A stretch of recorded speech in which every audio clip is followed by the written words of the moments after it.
Hi మామ, ఇవాళ నాకు నిద్రలో ఒక డౌట్ వచ్చింది మామ. ఏంటి సార్ అది?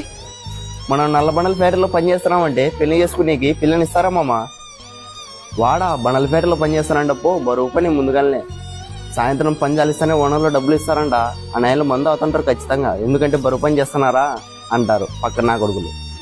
గొర్రెలా మనుషులా మామ, ఒకటి గడ్డి తింటే అన్ని గడ్డి తిన్నాయని నమ్మేకి. ఎన్ని దారుణాలు సార్. పిల్లనిచ్చే వాళ్ళకేమో ఉంటుంది, వాడు కష్టపడి పైకి వచ్చినాడు మా పాపని సుఖంగా చూసుకుంటాడని. కానీ మధ్యలో పుల్లు పెట్టే నా కొడుకులు ఎక్కువ. ఇంకేమన్నా ఉన్నాయా?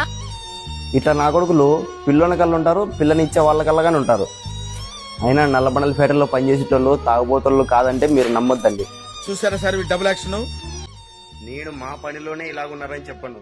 ప్రతి ఒక్క పనిలో 100కి 50% అలాగుంటే 50% ఇలాగున్నారు. నేను సంసార్ని పత్తికించినని నేను చెప్పలే. మీరు 10 మందిని బట్టి 20 మందిని ఇసారి ఇచ్చుకొని మీ పిల్లని ఇచ్చుకోండి. నేను డ్యూటీకి ఎక్కల్లా. ఓకే మామ, ఉంటా, బాయ్.